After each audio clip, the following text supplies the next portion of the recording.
You're listening to the Black Eagles podcast with Sinan and Kaan Bayazit. Ahmet Dursun Sergen aldı. Sergen Bülent yan yana. Sergen Bülent. Sergen. Yanında Tümer var. Tümer'e doğru aksın kaybetti. Tümer topu aldı. Sergen aldı.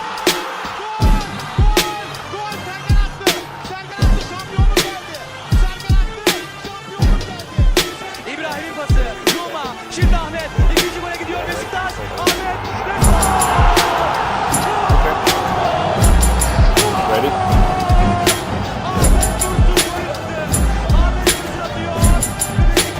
Hey. Go. Welcome back, everybody. Episode 71 of Beşiktaş International's The Black Eagles podcast. I am your host, Sinan live from New York City. And back with me again is the Padawan himself, Evran Akman from Canton, New York. How you doing, sir? What's up? Welcome back.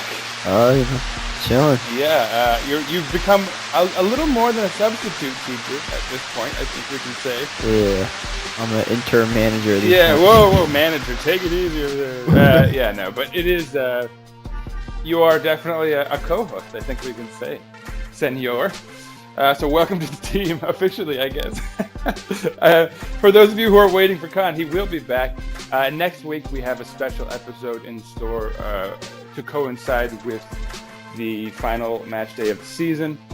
We're going to get little kind of after the beeps from a number of our listeners, friends and of the podcast who have guest appeared on the show a few times or whatever, and then a number of our friends from our Beşiktaş International group as well. So that should be fun, and of course Khan will be back for that to help mediate all those voices.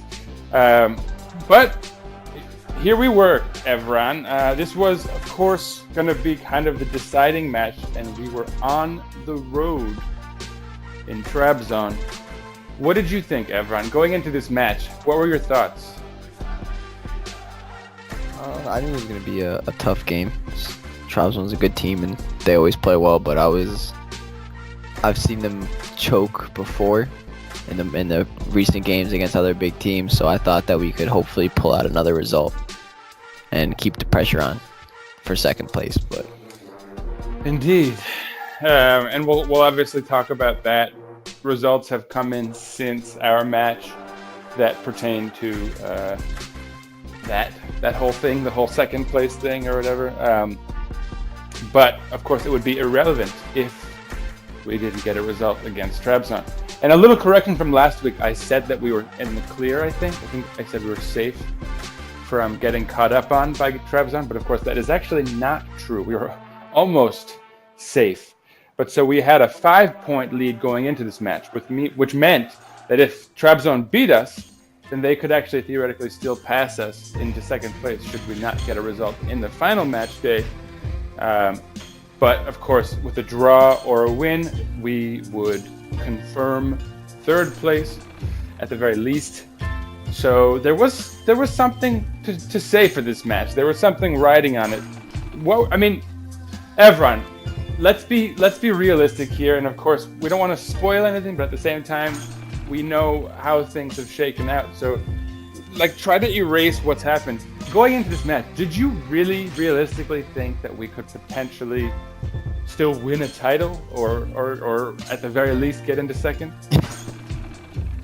I understood the calculations that were necessary to get first place, but I was really just hoping for second place. Yeah. So you were being a realist? That was not really a realist. It was more of that's hopeful even for second place. Yeah, and I guess now we're already treading in. Being realistically hopeful. Yeah, more like a hopeful, a realistic optimist, if we. But anyway, so we're already treading on dangerous water here, getting into results a little. So let's just get into it. The lineups were interesting. Loris Karius started in the back. Domingos Vida and Isi Miran started on the back line with Adriano on the right side and Janer on the left side of the defense.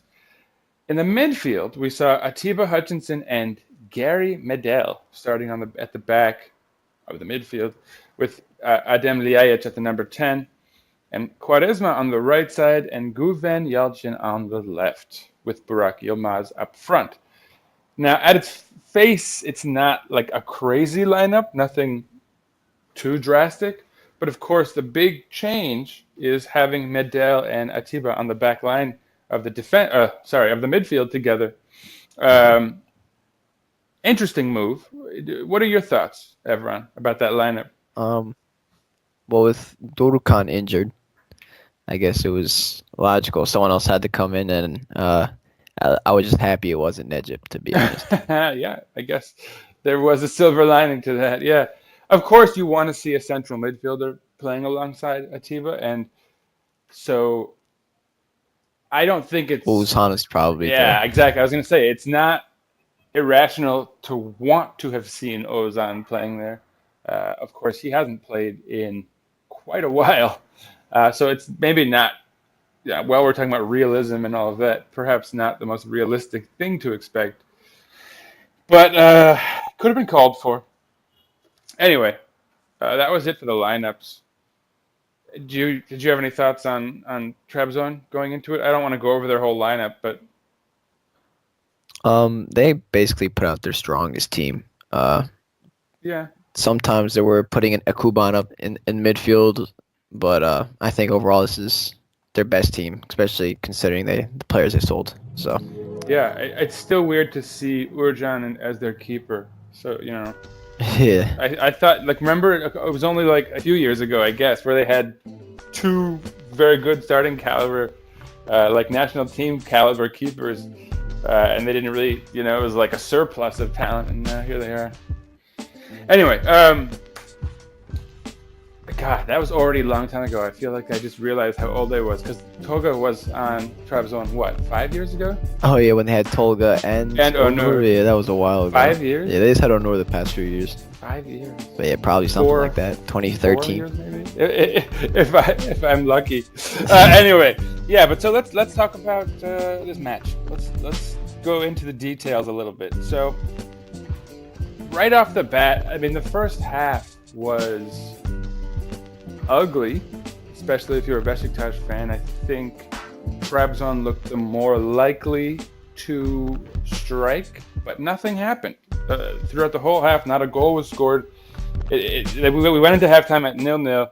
The only real moment was Caner Erkin getting himself a yellow card, or at least, official moment, where there's something noted.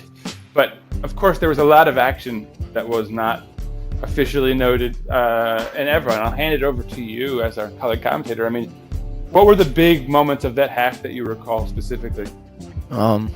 It was a lot of pressure from Trabzon, just consistently, but towards the last 5 minutes, Beşiktaş started getting into their rhythm and had a humongous chance. Burak got the ball, edge of the 6-yard box, turned just the goalie.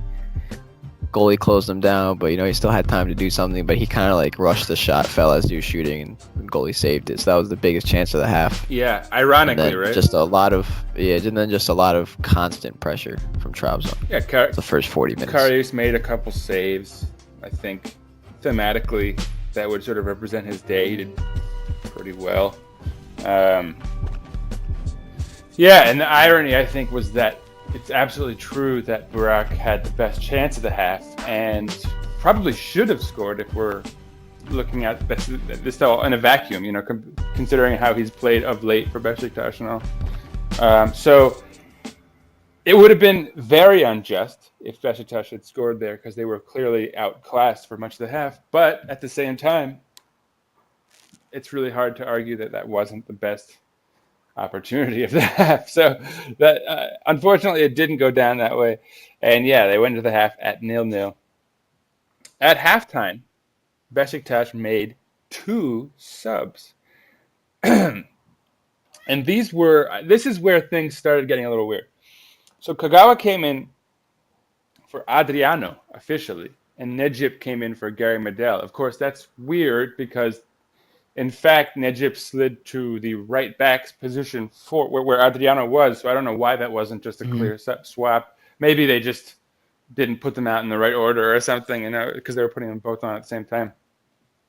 But yeah, Medel came out, so I guess we could sort of say for Kagawa, so meaning we went from not having a central midfielder but having two defensive midfielders to not having a central midfielder but having two attacking midfielders in the way of Kagawa and Ljajic. So, interesting. Was there a shift in the midfield there, Evran? Like, did I... Yeah, Ljajic dropped back to like a more Ozan-esque role. So, in fact... Not that he defended as much, but yeah, he played a little deeper. Okay, so it was in fact Ljajic who took over the kind of central midfielder role. Yeah. Interesting. That would be something to note later on. So, just 7 minutes later, or I guess 8 technically, from the half, something would happen. In the 53rd minute, a goal would be scored by Trabzonspor. Novak would be the goal scorer. Omur would be credited with the assist. And I hand it over to you, sir, for the color commentary. Yeah, so Abdulkadir got the ball like around the half line. Just kind of started like dribbling forward, turned around, just looking for some space. Found some space, starts like going down the half space, in between the wing and the midfield, and then Izimat is like chasing him, but he doesn't really commit to a tackle. He just keeps going all the way to the end line. Keep chasing him. No one fouls him. No one tackles him. He's able to lift across all the way to the far post where Novak is unmarked, and he nods it home.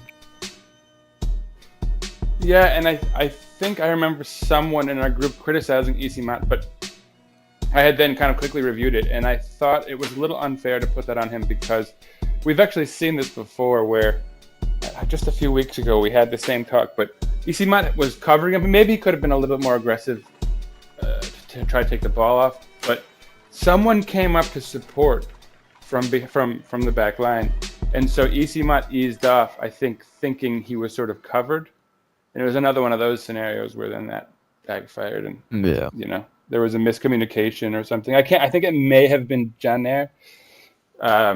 Maybe I just want to believe that because he was pretty bad all day defensively. But anyway, that would be it. 53rd minute, 1-0. Trabzonspor had the lead. And then it would be a sort of torrid affair from there. Beşiktaş would kind of wrest control of the match, at least possession-wise. Of course, naturally going down a goal. But it should be noted that I think at the half, Trabzon had like 57% possession. So they really were, I think you could say, the dominant side, and had been until that goal was scored.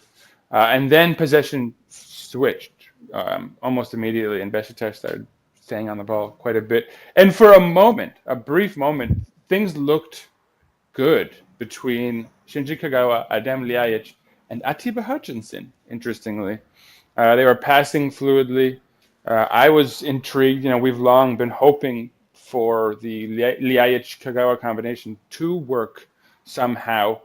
I don't know if this is the way it will, and we'll talk about that. But in the 72nd minute, Issy Miran would get himself a yellow card. But in the 74th minute, Shinji Kagawa would score a goal. Adem Ljajic setting it up nicely. And actually, you could really say Kagawa set it up for himself in a way, because he had a very lovely ball to Ljajic. Oh, wait, what am I doing? You tell us what happened, Evran. Trabzon tried to play a ball out to the right, or to their right, and Quaresma cut it off, plays a long ball to the top of the box to Kagawa.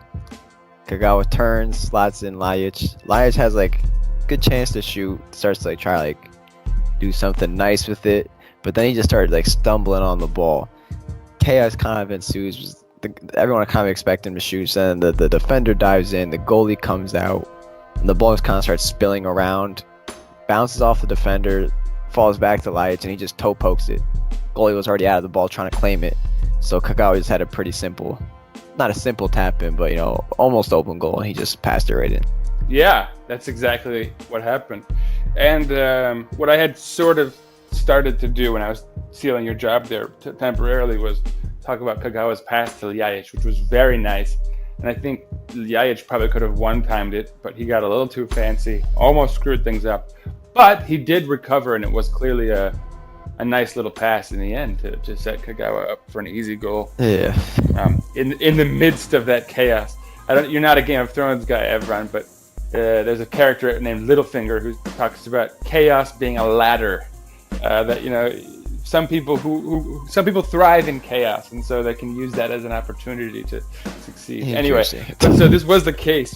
Certainly, Ljajic seemed to almost compose himself as the chaos got out of hand. But anyway, yeah, there it was, 1-1, 74th minute. Beşiktaş was back in this game, maybe unfairly in the grand scheme of things, although they had wrested control of the match possession-wise.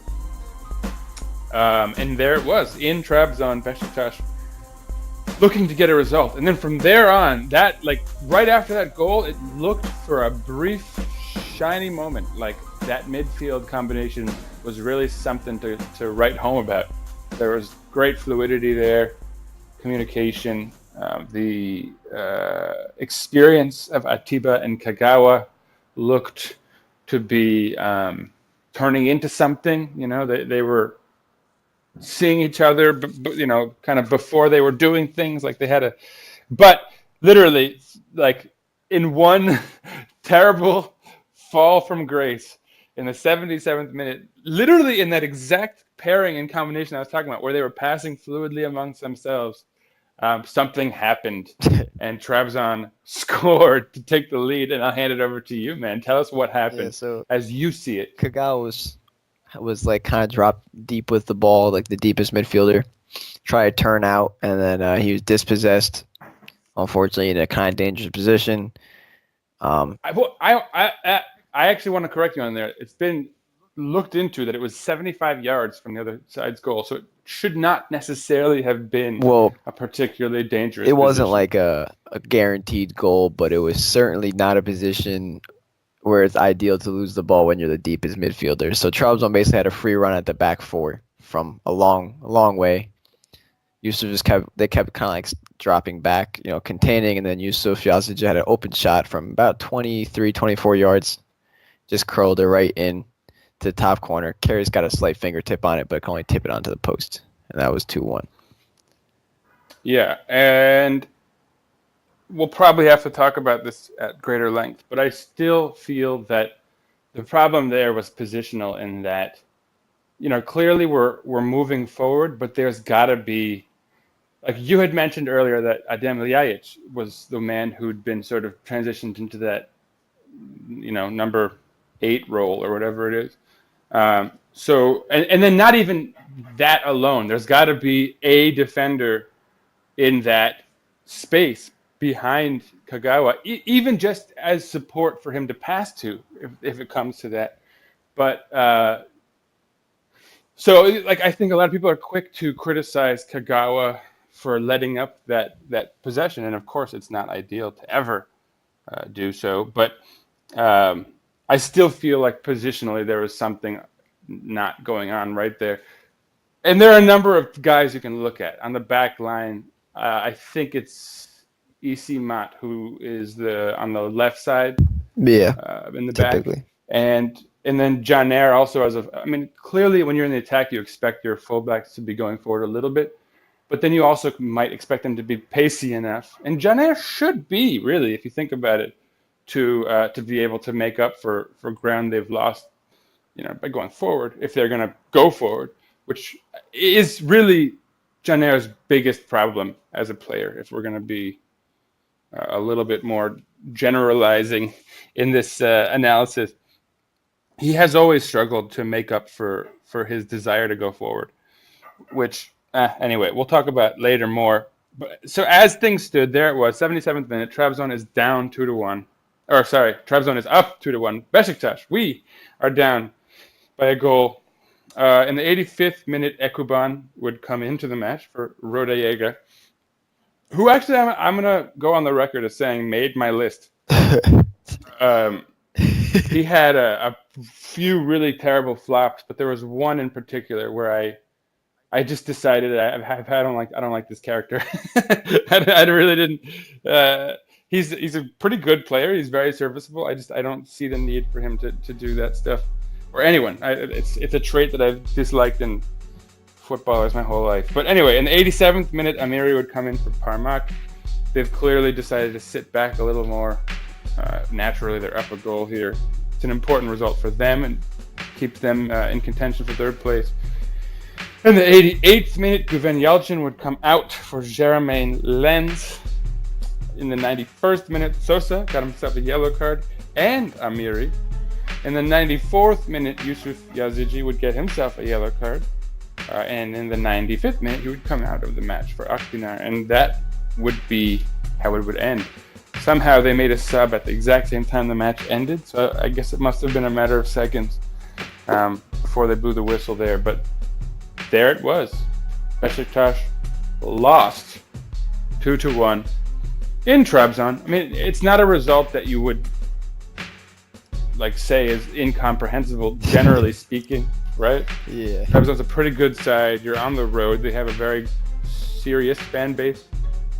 But yeah, that's it. 2-1. Any comments, Evran? And then I'll actually hand it over to you for the stat flash.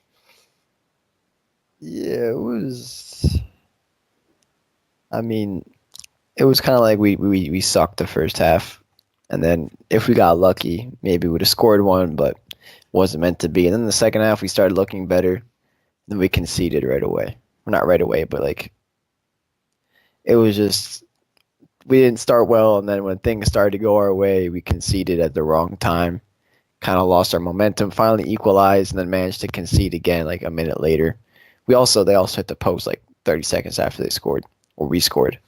So it's just the momentum shifts we did not deal with well.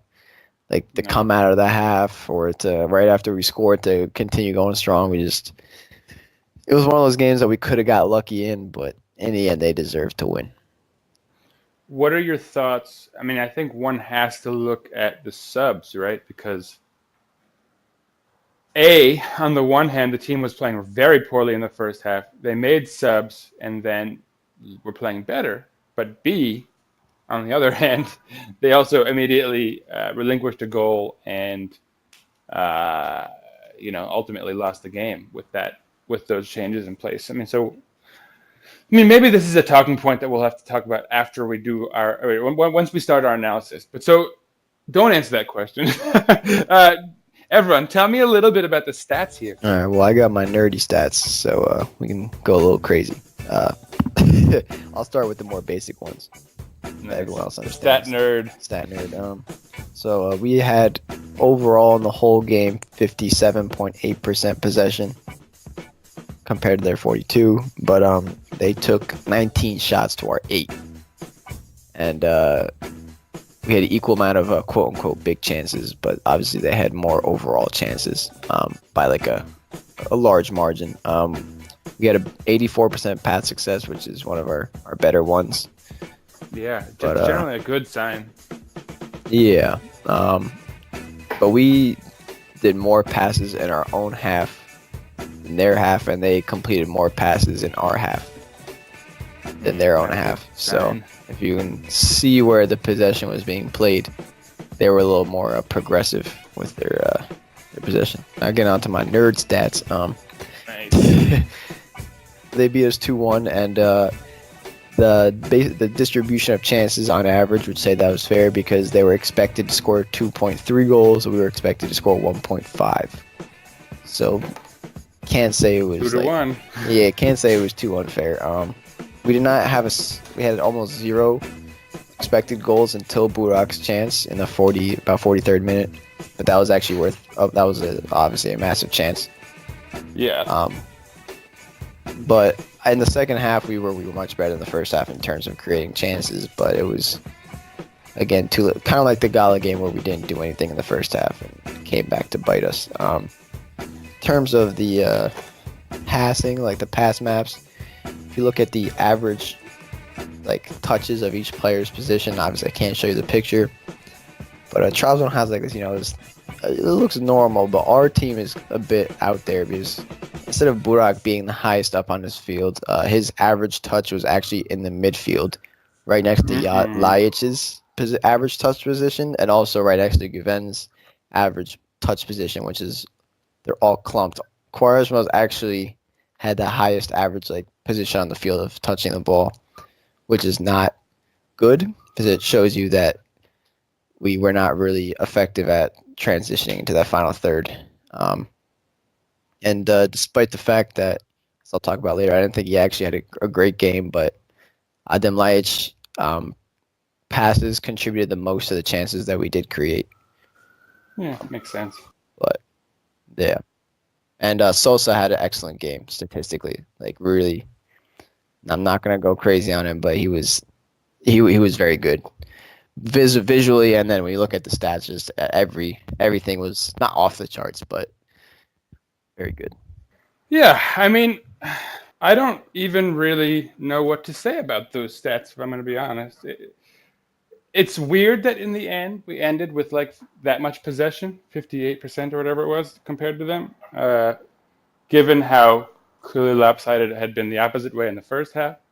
I mean, I guess it's not that weird considering we were behind for much of the second half, but it's unfortunate because I actually feel like it's not a very good time, the penultimate match day of the season, but we were actually starting to find a new look in our midfield, and it was, more fluid in that second half in a positive way than I feel like we've seen in some time, and that came at a price too, though, right? Because we were playing with two attacking midfielders, and again, that goal is a good representative of where, when guys are playing out of positions, particularly guys who are used to being in the attack, you're a little weaker defensively, especially against a team who can counterattack well, like Trabzon obviously is inclined to. So yeah, it's a weird match. And again, like the how many more shots they had, everything about the match was pretty weird. But and more than just weird, like it really ran counter to a lot of what the stats were showing throughout the season regarding possession, regarding passing accuracy. Typically in losses like this, we'd have a very low passing accuracy, which would go some ways towards explaining why we lost. But so there's not... I feel like if you watched the game, you saw a dominant display by Trabzon for the most part. Maybe not, less in the second half, obviously. But if you see those stats, you're sort of told a very weird story that's very inconclusive. So, I don't know. All I can say is that I do think Trabzon deserved the win, honestly. They deserved the 3 points. Yeah. Would you agree? Yeah, I would agree that. I mean, if we got a little lucky, I don't think we would have lost, but we didn't deserve to win. Yeah, for sure. And we probably didn't even deserve a draw, but yeah, it was one of those ones where you take it, obviously. But yeah, so that is a good segue, I think, to go into what that means for Beşiktaş and in the league at large. It's important to note that since our match, another big match has occurred. Today, Galatasaray hosted Başakşehir, won the match 2-1. Feguli and Onyekuru scoring after Bajic. Actually, Bajic gave Başakşehir the lead. So Galatasaray won the title as a product of all of this. Galatasaray ends this week on 69 points, Başakşehir 66, and Beşiktaş ends on 62. Of course, even had Beşiktaş won, they would have 65 points now, meaning they would only be 1 point behind Başakşehir and still very much in contention for a second place spot, especially considering the extent to which Başakşehir has absolutely collapsed. I think you can almost expect them to do something catastrophic next week. But alas, it does not matter because Beşiktaş got 0 points and so are 4 points behind Başakşehir and 7 behind league champions Galatasaray. The bad news, or I should say the worst news maybe, for Beşiktaş is that by not getting any points, Trabzonspor is now only 2 points behind Beşiktaş. The good news therein, of course, is that Beşiktaş now only needs a draw I think, to get through. What is the head-to-head with Trabzon? Do you know? We tied at home, so we need to win. Oh, yeah. So Assuming a draw that they would not be enough. Assuming that they won. Yeah. Right, if Trabzon wins. So basically, I mean, Beşiktaş still has it in their hands to take third place. A win seals it. But I'm going to be honest, like, perhaps this is like a little bit of late season nihilism and disappointment. But I don't even care, man. Like, if we had to play one of those preliminary qualifiers against, like, It'd be 2, but yeah. Austria, an Austrian side, or whatever. Like, honestly, I feel like we actually had a pretty good preseason, and that those early Europa League matches were kind of helpful in that regard, because it adds a little edge to those matches that they're actually competitive, you know. But against generally fairly, I mean, very weaker sides, you could say, for the most part.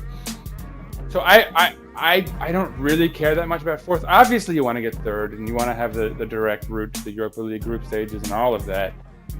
But, like, That would be helpful, yeah. you know, at the same, no, I mean, whatever. It's the last match day of the season. Şenol Güneş is leaving. He's gonna play his favorites, right? He's gonna play Burak. He's gonna play Quaresma.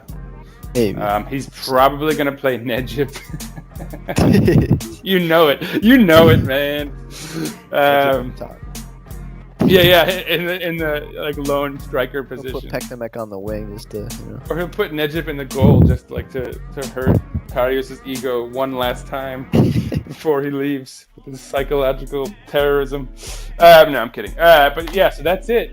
That's it for that. That's the table. I guess what might be worth knowing otherwise is that Bursa drew today against Göztepe, today being Sunday. And so why that's relevant is that Göztepe is in 15th, Bursa in 16th place. Erzurumspor with a win on Monday, tomorrow for us, could actually pass Bursa into that 16th spot, putting them in 17th and in the second to last spot in the league. All of this is to say that Bursaspor is very much in danger of relegation. And there's a bit of a battle down there at the bottom between Göztepe, Bursa, and Erzurumspor.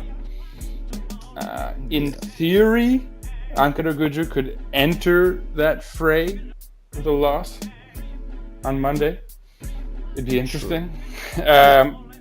So I guess what's worth noting is that Erzurumspor is hosting Fenerbahçe on Monday, and Ankaragücü is hosting Sivasspor. And so those games are both very relevant to the relegation battle for those interested.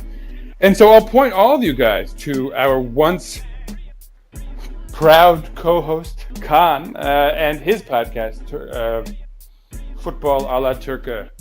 But he goes at length, goes into all of these matches and all the, what it all means for everyone. They have a couple of Galatasaray guys there who are probably going to gloat on air about their championship. Rightfully, I guess. I mean, I don't know, rightfully or not. But yeah, that's where you can hear all the latest about the league itself. But that's none of our business, man. This is a Beşiktaş podcast. True. We are Beşiktaş fans in sort of slight despair. Let's talk about this match, man. I'm going to steer our conversation a little bit here. Before we give out our highlights and lowlights, I want to talk a little bit about the subs at halftime. Remember, I had sort of started asking that question earlier. The subs at halftime and what they mean for us. What did that second half tell you about our midfield, about the potential Kagawa-Ljajic pairing, all of that? I mean, the subs weren't bad. I just didn't understand why Adriano came off instead of Caner, because Caner was awful. But I'm guessing maybe I'm hoping there was an injury there. But midfield wise, I think it showed that it was probably better when Kagawa and Ljajic both play centrally instead of throwing Ljajic out to the wing. Interesting. But I think it worked better overall, but it still wasn't Ozan Sosa levels of, not to be too much of a throwback, but you know. Well, but you also have to remember that those guys got quite a bit of time together. Yeah. But I to think develop as a pairing. But I actually clearly I think where I agree with you is that that's not an ideal pairing in the center there, because again, right, we see the clear defensive issue.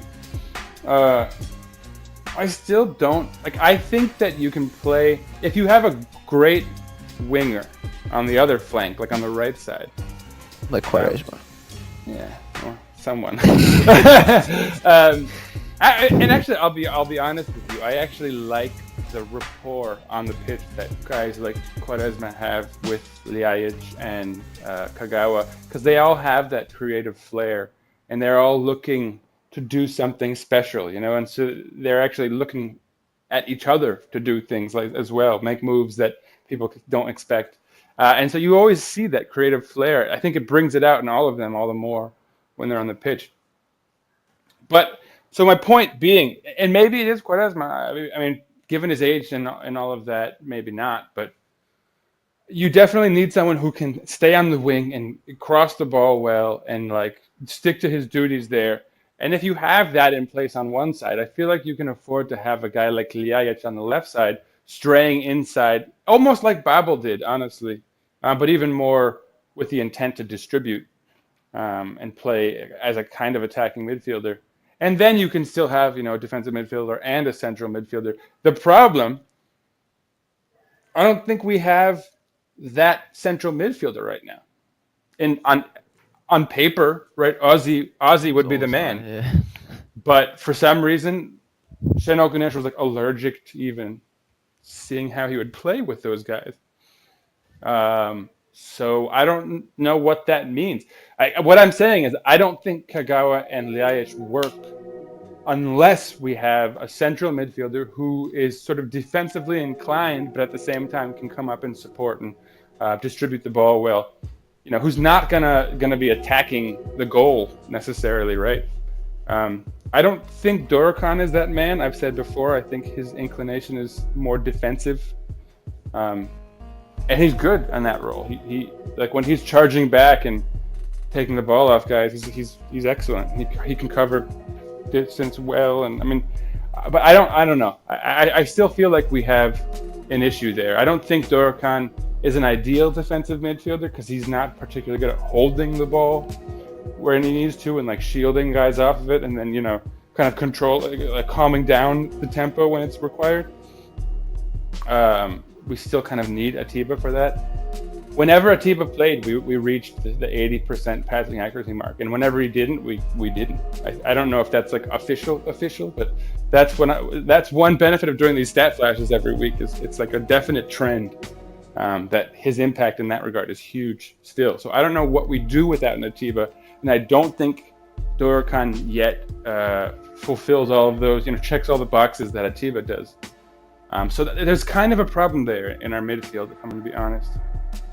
And I don't think it's Kagawa and Ljajic. I still think that pairing can work, but we don't have the other parts to make it work. And to be fair, like, is Atiba even in the plans going forward? We'll see. There's some murmurings. I wouldn't say anything like legit saying that he extended, but we don't really know what's going on. I saw that, yeah. And that's good in a way because clearly, again, he's shown that we have a need for him. But we also either he needs to be taking Dorukhan under his wing and showing him how to do some of these things, or we need someone who has some of those skills on the ball to be coming in behind Atiba as his, you know, as the next gen. And additionally, I think we need a central midfielder, honestly, who's a little bit more proficient in linking, you know, different phases of the team. So I don't know. Yeah. I don't know. I really don't know.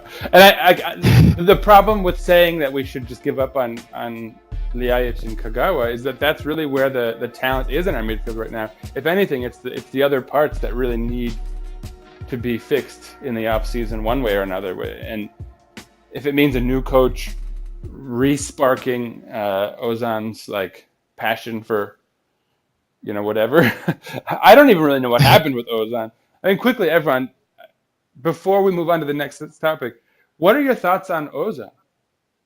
Khan and I have talked about him on air, but no one knows your take. I think he's he needs confidence, and he clearly doesn't have it.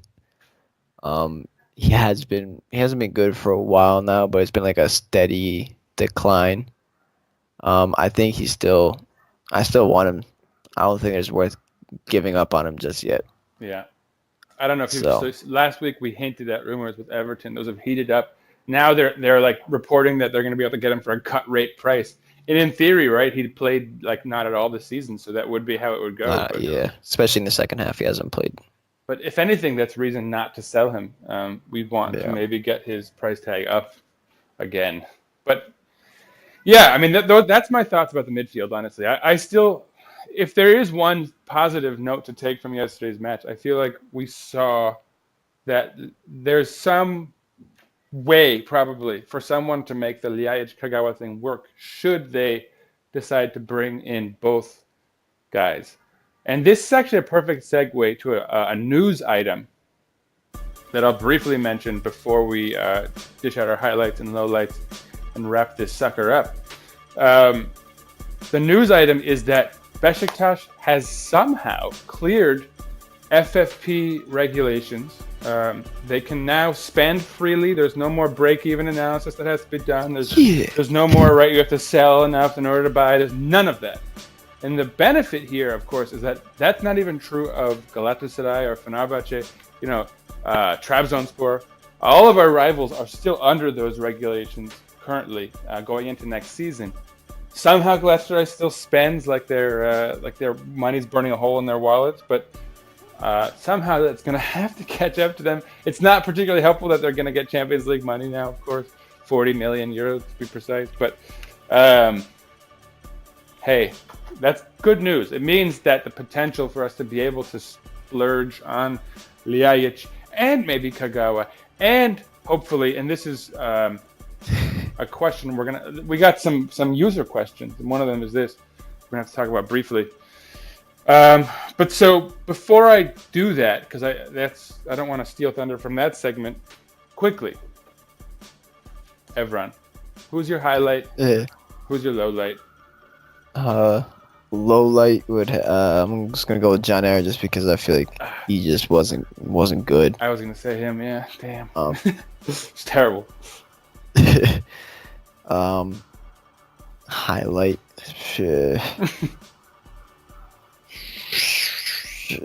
No one really played well. I think Karius was very good. He made one mistake that didn't really get the best of him. I mean, Ljajic was probably one of our better players, but he just wasn't very, it wasn't like he was good. He was making a lot of mistakes. So I guess I'll give it to Karius as the highlight, but I'm sure I stole yours, but.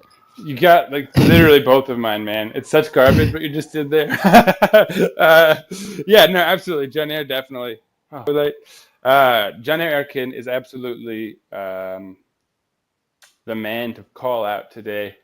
Since you've already done it, who else can I talk about?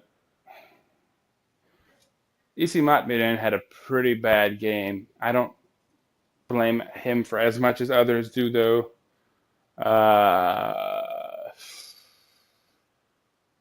Quaresma had a pretty bad game. Gouven was gone. Statistically, he lost 9 duels and won 1. So that wasn't. And I was gonna make. Wasn't great. I was gonna make this point actually earlier, which is that it's one thing to say that Ljajic and Kagawa on the wings don't work, but on the other hand, you had a guy like Gouven out there who was like a disappearing act. A kind of black hole of sorts. Totally disappeared. Lost the ball when he got it. He had one shot that was saved. That was not too bad, I think. But just generally, yeah, you know what? I'll give it to him. And the reason I'm going to give it to him is actually so I have an excuse to say something about him. He shouldn't. The Gouven Yelchin on the wing experiment was fun while it lasted, but I think its time has come and gone. Maybe we didn't have the personnel this season, but that's all the more reason why we need to get it next season. He's not a winger, And in fact, I think we're doing him a disservice by not giving him minutes up front. Burak Yilmaz has been poor for the last 3 games in a row. He can be subbed off, no doubt. Like, he has the ability to spark you at any moment with a goal or whatever. But like, when you see him playing kind of consistently bad for a few matches, I feel like it's okay to take the man out. He's 34, right? Like, or what is he? 30? Is he 34? 33.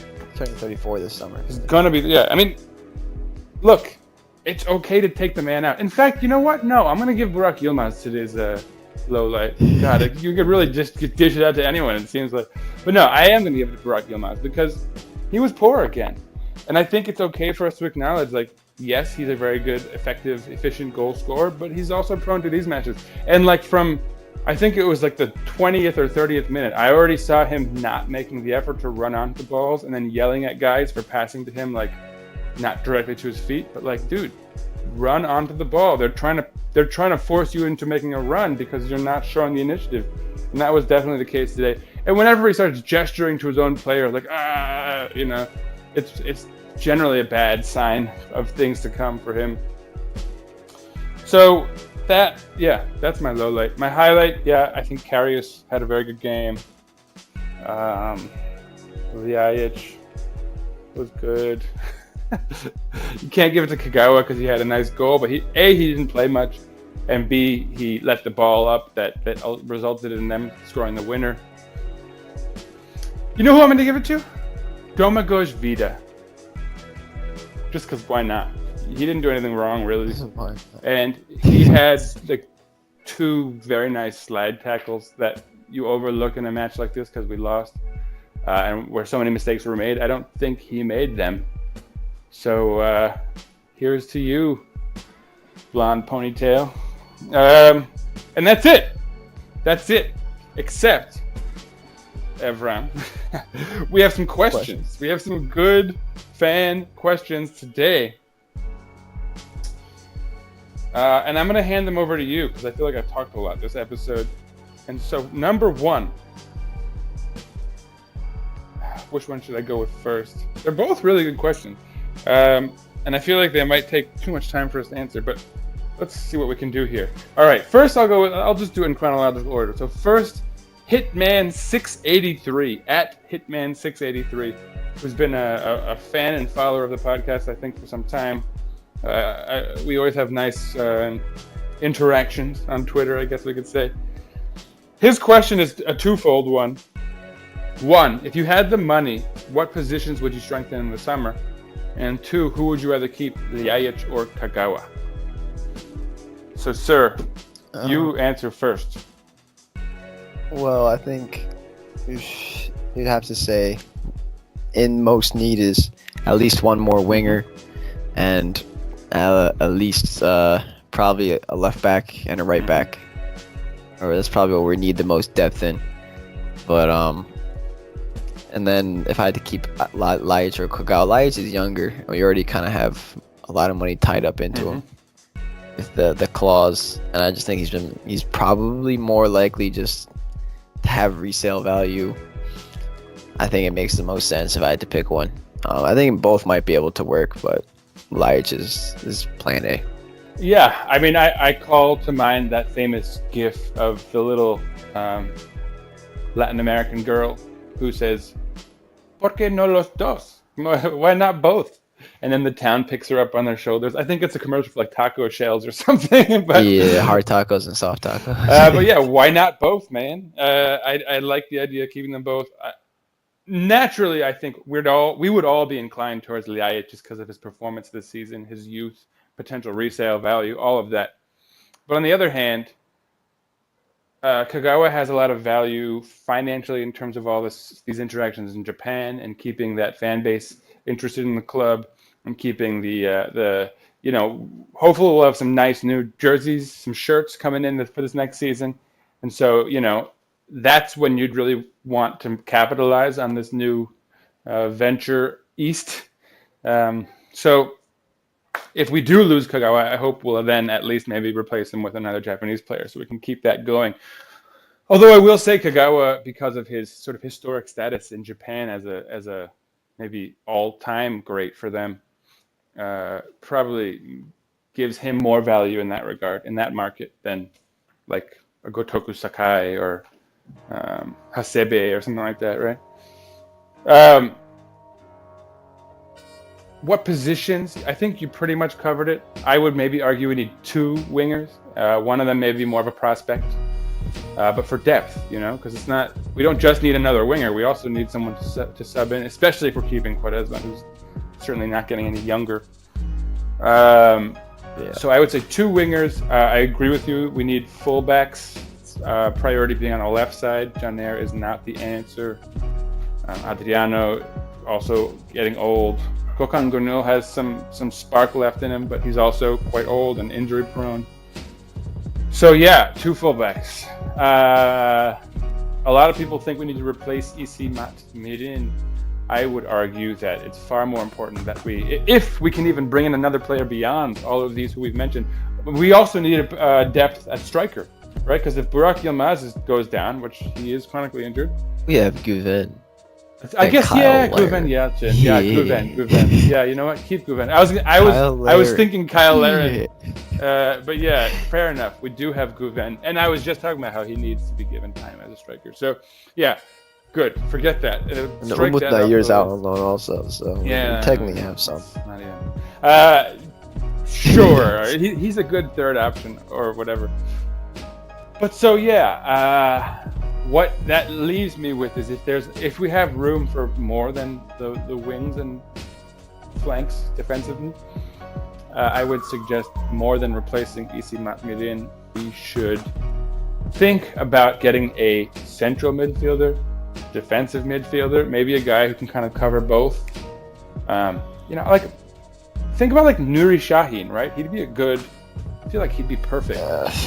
He just went to Werder Bremen this season. I think that time has passed. Well, the problem is his age, yeah. And now that I wanted him this summer, but remember now we are talking about our like 5th or 6th transfer at this point. So you're not going to be splurging on a guy. That might be the kind of move that sort of holds you over for at least a year. Maybe we can win the Europa League. I would be open for it, but I'm not going to count on it. But anyway, even if not he, someone who fits that profile, who can play back but also contribute going forward. We really have a need for that. But yeah, so I think that pretty much answers that question. Do you have anything else to say? No. Okay. Yeah, exactly. I think that pretty much covers it. The last question comes from very famous contributor to the podcast, Danny Pierce. We have a funny rapport, making fun of each other back and forth and stuff. He asked, do you think this, I suppose he means, has been a good season or a bad one? Seeing as before the winter break was all doom and gloom, or now we have finished 3rd as we will beat Kasim Pasha and we have qualified for the Europa League group stages, is it acceptable? Some typos there, but I'll look past them, Danny. So what do you think? Were these results acceptable? Was this a good season? Like the whole season? The whole season wasn't very good. We got knocked out of the group stage by Malmo. That was awful. Mm-hmm. We had really bad first half of the season. What did we end like 7th or something like that? Yeah, and we dropped as low as like 12th or 13th at one point. Yeah. And then we blew it again at the last couple games. We never really played well. There's really not a lot of good things to say. It's just glad it's over, or almost over. As long as we can win the last game, it won't be a complete failure. It'll just be like a Bilic season, except with even less excitement. Because at least with Bilic, we used to beat Tottenham in the Europa League, and then we were like, yeah. But then this is just like there was nothing good about it. Yeah, I hear that. I totally hear that. Yeah, sorry, Danny. I'm not on board with that either. I think it was a complete failure of a season. We finished third place in a year where Başakşehir finished ahead of us. And like for all the fanfare Başakşehir has gotten, the talent they have, it's not like they have a better team than Beşiktaş. They're all 32 plus, you know.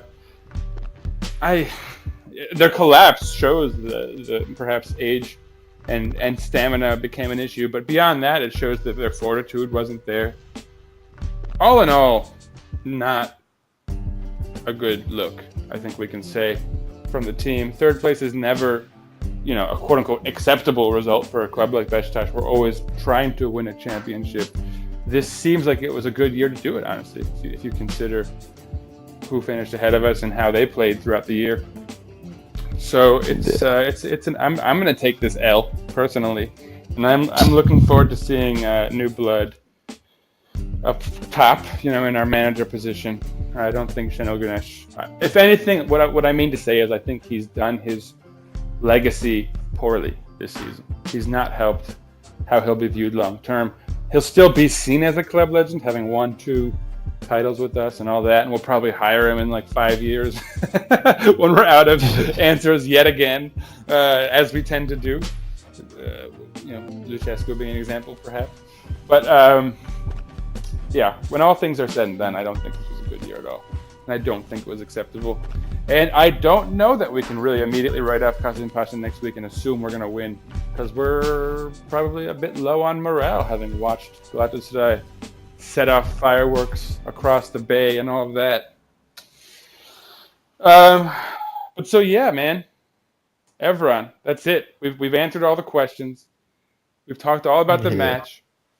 I just want you to quickly do a little hashtag Shinji watch. And we've already pretty much done it, but can you very succinctly wrap up his performance?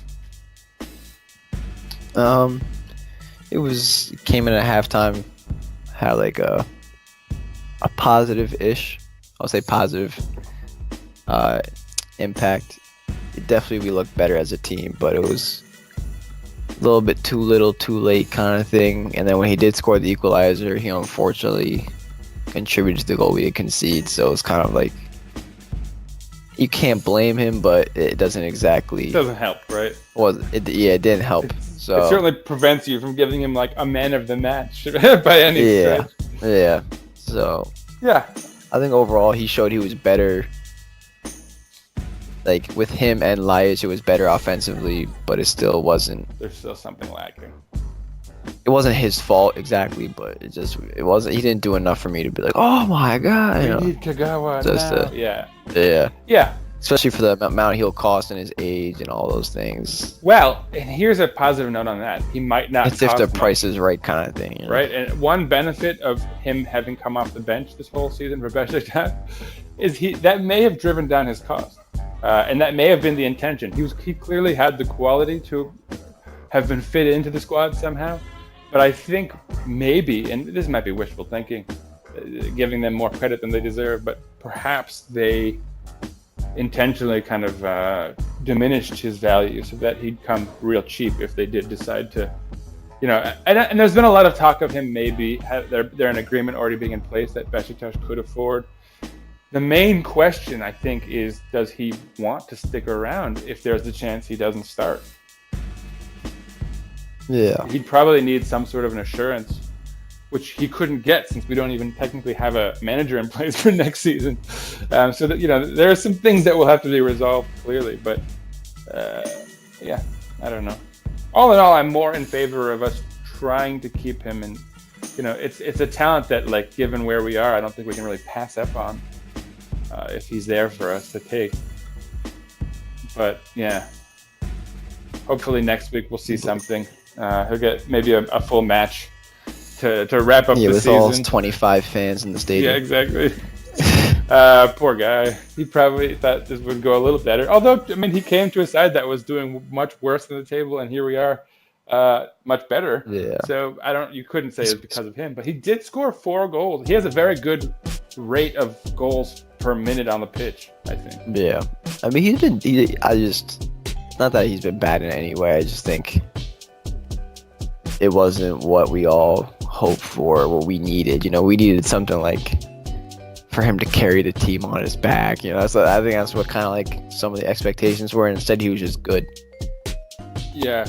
There's nothing wrong with being good, but we were kind of in desperate need for something more than good.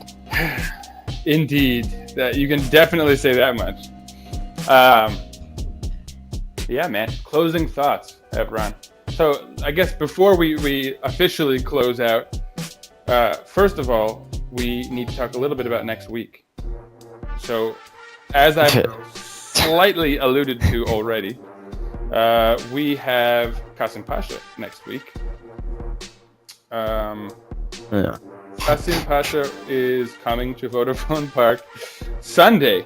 They haven't announced it yet. I think that they weren't announcing match times because they thought it would come down to the final match day, and so they're all going to be scheduled at the same time, I believe, on Sunday. Do you have any confirmation? Do you see anything, everyone? No, I've seen just all the games at the same time. Yeah, it's a TBD, to be decided. So stay tuned. Of course, check your local listings as always, because it'll be the same time as the Trabzon game. I assume it will be on at noon here, eastern coast of the United States, here on the eastern coast, which means, again, probably like a 6 or a 7 for you guys in various phases of Europe. But so yeah, just check your local listings. They're going to have to update that at some point. Until then, stay tuned. The transfer season is going to kick off, and so like I said, next week we'll have a real wrap up of the season, talk about what we want going into the summer, what we hope for next season, maybe all of that good stuff. But so yeah, man, for me, peace out. Evran, you want to say goodbye to these folks? Hopefully next week will be better. I mean, who cares? Whatever, yeah. Who cares? Hopefully we'll lock down third. No, okay. I shouldn't be such a nihilist. Yes, we need to lock down third. Yeah, but so follow my man Evran over here at fan of BJK. Shout out to the NYCD or whatever the hell that is. Follow myself on Twitter as well at sir_writes_a lot. Although I write just a little, maybe. I don't really write much at all anymore. But follow the podcast at Eagles_podcast. Follow the mothership at Beşiktaş_INT. Of course, the news cycle is about to hit that 24/7 all hands on deck stage, of course, as transfers start coming in and news of a coach and his assistants, and the election's already wrapped up, so that's done for. But yeah, stay tuned. See you around, guys. And as always, even though there's maybe even no point in doing this anymore, but there's always a point, isn't there? Go Beşiktaş! We got everyone. All right. Çok harikasın, çok güzelsin, harika, harika, harika. 2-0, 2-0, 2-0, 2-0.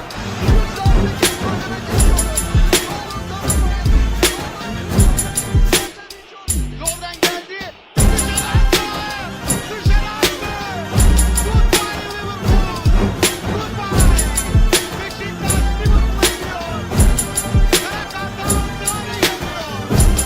Beşiktaş Liverpool'a